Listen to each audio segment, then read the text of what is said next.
What's up, guys? This is a message for all of those who might be having a hard time loving and accepting themselves. If you're somebody, and I'm sure we've all been there, who doesn't like who they see in the mirror, you feel less than others, then this message is for you. Here's the story. You see, there's something to be said about self-love. It's something that's promoted and talked about all the time in TED Talks by Brene Brown and others, and it's idolized as this pinnacle of achievement. When in reality, it's something that we all innately have, and we seem to have lost. You see, when we're kids, we don't have any frustrations with ourselves.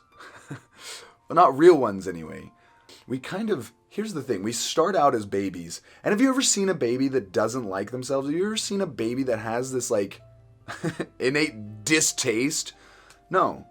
Babies aren't self-aware, they don't realize, they don't know what's going on. Babies just love, they just need, And so, babies start off pure and innocent. Babies like themselves, so we all start as babies.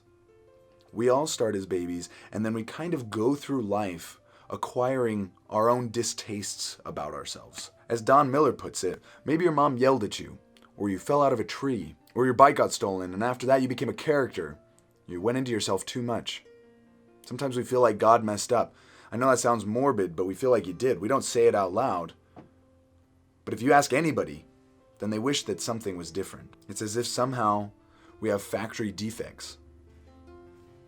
We don't like the way that we look. We don't like the way that we feel. We don't like the way that our shoulder sticks out really weird. We don't like our nose or our chin or, you know what I mean? But worse than that, some of us are pushed by external forces, our peers, our friends, our family, to become somebody that we don't like.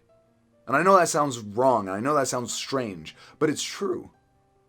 When we start out as children, we start out great, we start out happy, and nobody really knocks a toddler for not being able to walk. Nobody says, "Oh, you stupid kid, you don't know how to walk yet." It's just a baby. You just love that baby where it's at, But as we go through life, sometimes we hear things like, "Why can't you be more like your sister? Why can't you be more like your brother? Why couldn't you do this? You know better. You're smarter than that. You could." And the message that sends is, you only deserve love if. Right? It says, you only deserve love if you're more like your sister, if you're more like your brother, if you get A's on all of your tests, if you clean your room. You're only loved if. And that's a lie. When we grow up that way, and most of us do, that's why most of us have a problem with loving ourselves. When we grow up that way, feeling as if we're not good enough or feeling unloved unless, then we don't get the love that we crave. We become dependent on that, and we live for that love. So rather than doing exactly what's right for us, we run around trying to please everybody. We run around trying to do what we think will get us the validation that we are craving. And everybody needs love. Everybody deserves love. Too often, all of us, children to adults, all of us are affected by the negative feedback that people around us give. We're affected by that negative feedback, like I said, when you're a kid and somebody says you're not good enough unless, or you took it that way and you feel like you're not good enough unless. Other people are hurt because they trusted somebody and that person broke that trust. Maybe you did trust somebody. Maybe you loved somebody with all your heart and they abandoned you. Maybe you were in a really strict class, maybe a sport, maybe dance, maybe ballet, where you weren't good enough unless you were fit enough or you were skinny enough, or all of those things. They just kind of accumulate. They kind of pile up on top of you. And so when you grow up in the world that we live in and you feel like you're not good enough unless, then we go from these children with boundless energy, with endless amounts of inertia and power as kids, my gosh, to being these adults, to being people, just people who are trying to make it day to day, who are just trying to live for the weekend, live to the next paycheck. And they're not happy. Another reason that we might have a hard time loving ourselves is because rather than seeing our own lives and rather than seeing ourselves through the optimism of the lens of the future, I'm a camera person, so I like lenses. Rather than seeing ourselves through the lens of the future, we see ourselves through a damaged lens of the past, right? And so not only do we see ourselves through the lens of the failure of the past, which is just emotional baggage on top of us, we overkill ourselves running around in a vain attempt to please everybody, hoping that that will earn us validation, that that will earn us love.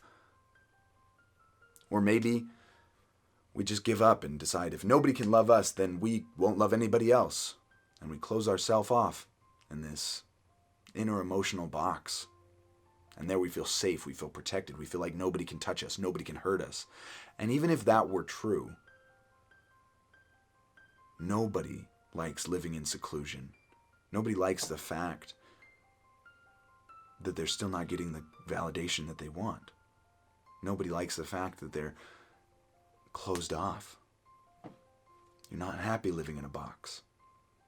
I know when I box myself into an emotional seclusion, yeah, it just hurts. I get it. Here's the truth of the matter. If you don't love yourself first, then all of those failures, all of those hurts, they matter 10 times more.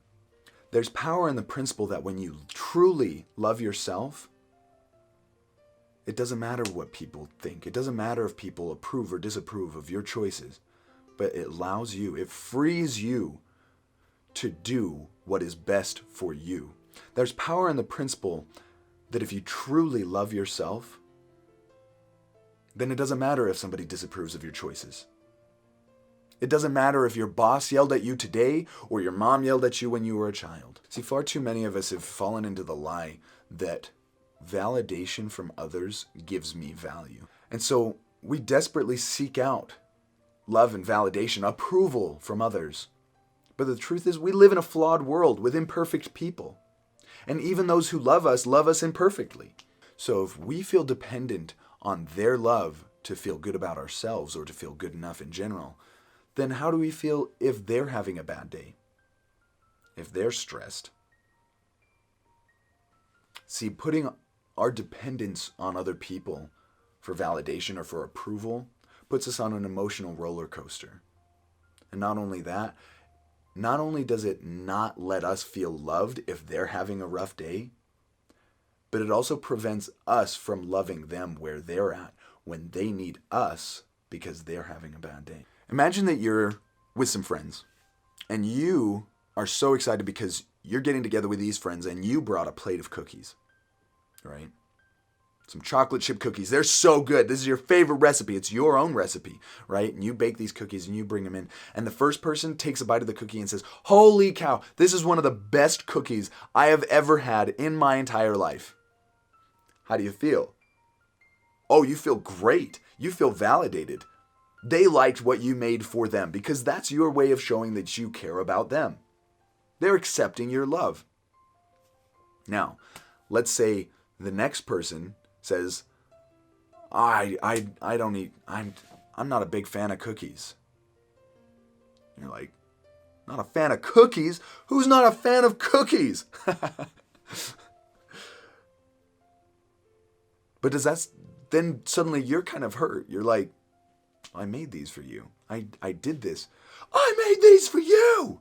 Yeah, you know, like, let's say the next person, third person down the row, says, "Oh, I'm gluten intolerant.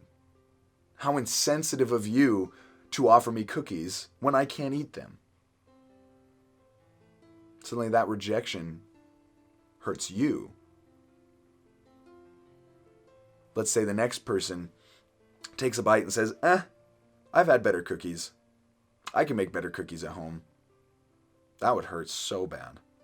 And you feel bad because you're just trying to offer love, right? The truth is, it doesn't actually say anything about you.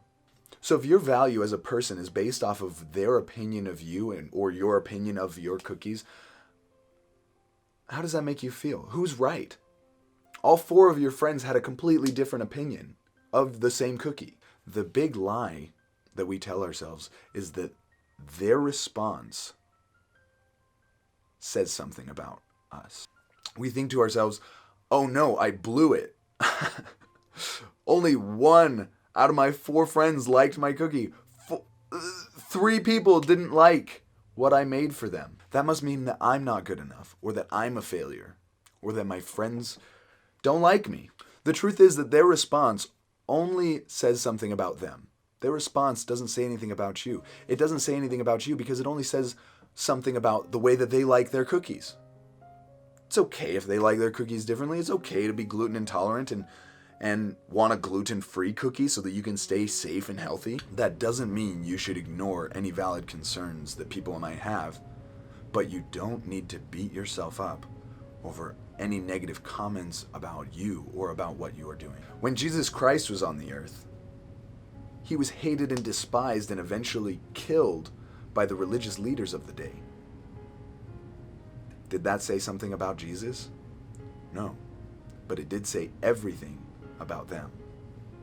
Going back to the analogy of the toddler learning to walk, the average toddler falls between 900 and 1,000 times.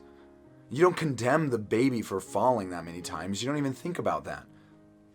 That would be kind of silly. You look at the baby on the floor and say, hey, you're a loser, stay on the ground. No, we don't do that. If the baby falls, then we take care of it. We pick it up and let it try again.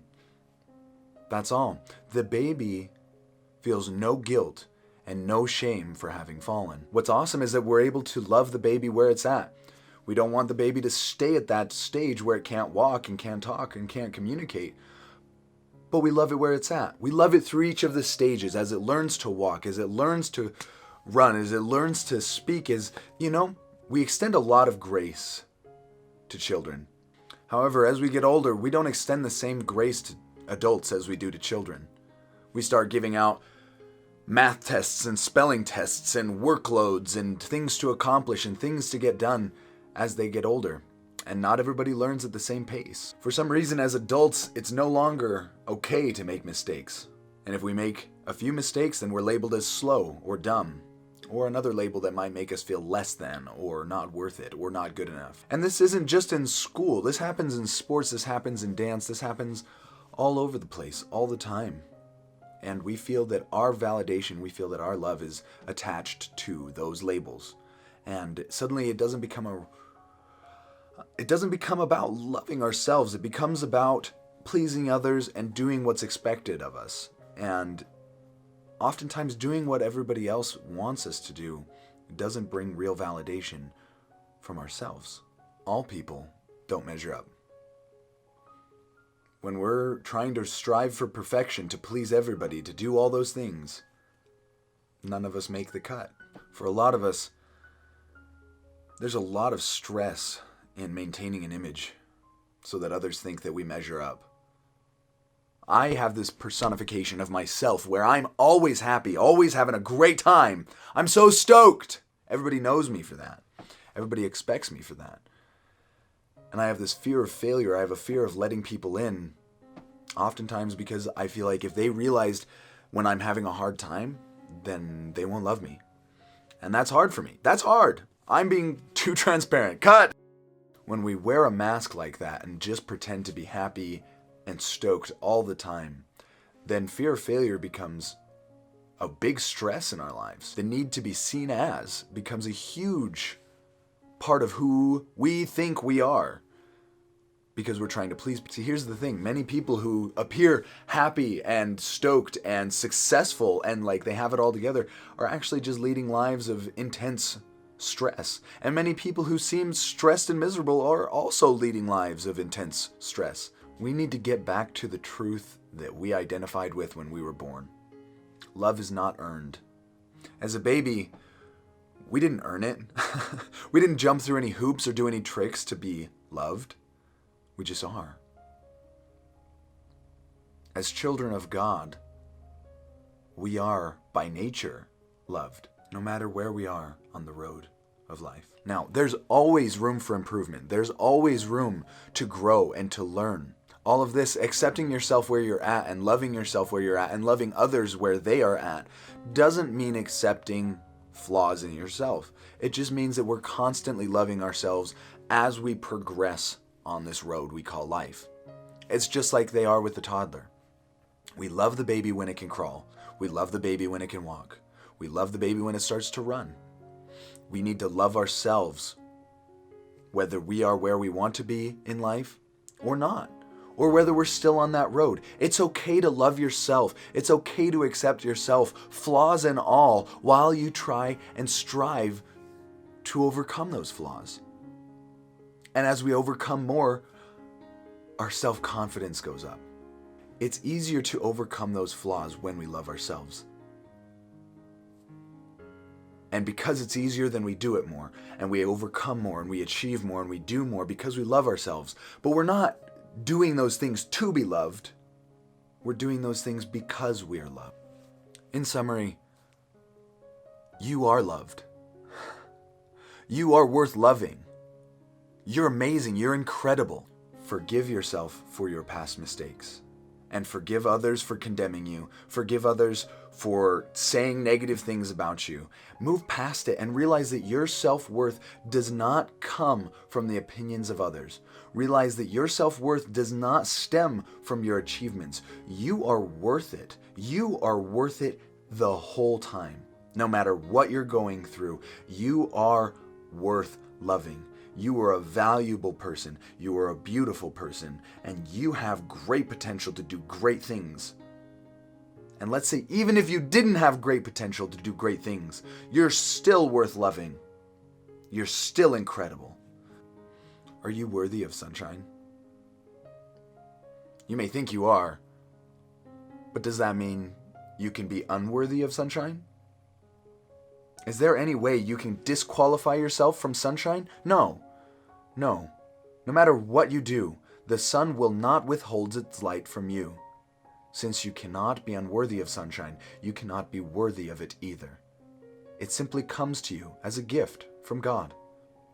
In the same way you are loved, the people around you will love imperfectly, just as you don't have to be worthy of sunshine.